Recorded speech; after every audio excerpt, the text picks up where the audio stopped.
R K. Singh और Sudama Prasad.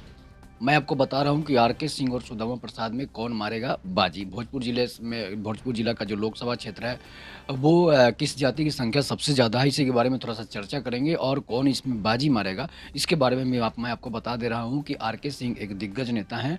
R K. Singh पहले गृह सचिव भी रह चुके हैं, डीएम भी रह चुके हैं, एसपी भी रह चुके हैं। उसके बाद उन्होंने रिटायरमेंट होने के बाद आर.के. सिंह जो है राजनीति के क्षेत्र में कदम रखा है और 2014 के बाद से वर्तमान अभी तक लोकसभा के सांसद हैं। यहाँ तक कि आपको बता दें कि केंद्रीय ऊर्जा मंत्री भी हैं। इसके बाद आर.के. सिंह के पास सीएसआर फंड भी है।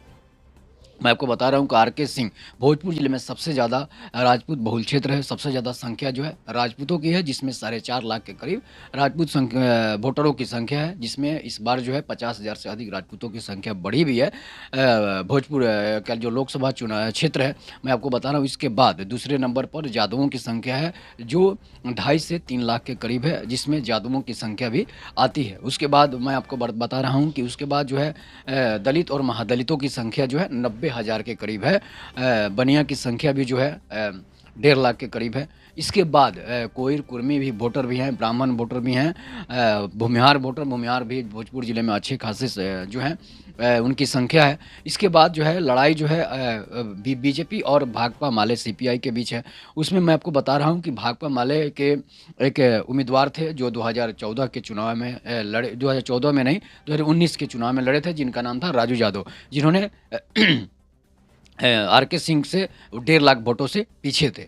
उसके बाद मैं आपको इसलिए बता रहा हूँ कि राजू यादव थे जो सीपीआई के कैंडिडेट थे, उनके बारे में जो है वो यादवों की संख्या पर डिपेंड थी। इसके बाद 3.5 लाख यादवों की संख्या है, 3.5 लाख या 3 लाख के करीब जो है यादवों की संख्या। उसके बाद 90,000 जो है दलित और महादलितों की भाकपा माले की संख्या थी। इसलिए कि 2014 के जो लोकसभा चुनाव था उसमें 90-95 हज़ार के करीब सीपीआई को वोट आया था।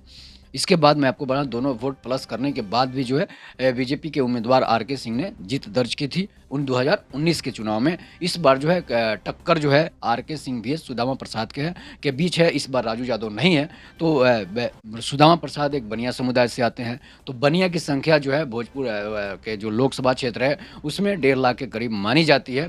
तो अगर 1.5 लाख के करीब मानी भी जाती है तो बनिया वोट जो है भाकपा माले को नहीं जाता है, इसलिए कि गांव देहात के कुछ बनिया समुदाय जो है भाकपा माले को वोट देता है। बाकी जो इतने भी शहरी क्षेत्र हैं, जैसे कि भोजपुर जो आरा हो गया, मुख्यालय जो है आरा हो गया, इसके बाद आप पीरो चले जाइए, गरहानी चले जाइए, शाहपुर चले जाइए, संदेश चले जाइए, या फिर जहाँ चले जाइए, जो शहरों की संख्या है, बनिया वोटरों की संख्या, वो बीजेपी को जाता है वोट। तो इस बार जो है आर.के. सिंह को जो है, उस समय यादव वोटर थे, यादव जो है कट्टर भक्त होते हैं अपने पार्टी का, इसलिए राजू यादव को 4.5 लाख के करीब वोट आ गए थे। विपक्ष में बिहार में सबसे ज़्यादा वोट लाने वाले थे। उसके बाद मैं आपको बता रहा हूँ कि राजू यादव तो है नहीं, तो यादव वर्ग जो है इस बार आर.के. सिंह को भी वोट कर सकता है, इसलिए कि यादव उम्मीदवार नहीं है, बनिया उम्मीदवार है और बनिया बीजेपी को वोट करता है। तो इसलिए अब इस बार जो लगता है कि आर.के. सिंह जो है 3.5 से 4.5 लाख वोटों से है जो इस बार जीत दर्ज कर सकते हैं। इसलिए कि बनिया तो सुदामा प्रसाद को वोट देगा नहीं, यादव सुदामा प्रसाद को वोट देंगे, लेकिन जिसके माले से, भाकपा माले से जिनकी दुश्मनी है, वो तो देंगे नहीं। इसके बाद मैं आपको बता रहा हूँ कि यादव कैंडिडेट है नहीं, हो सकता है यहाँ पर राजद का उम्मीदवार नहीं है, इसलिए भी उनको वोट मिलना मुश्किल है। तो इसलिए इस बार आर.के. सिंह जो है कट्टर जो है आर.के. सिंह भारी पड़ रहे हैं सुदामा प्रसाद पर, काफ़ी वोटों से भारी पड़ रहे हैं। ये मेरी विश्लेषण है, इस पर आप अपनी प्रतिक्रिया जरूर दीजिएगा। तब तक के नमस्कार, जय हिंद, जय भारत, जय श्री राम।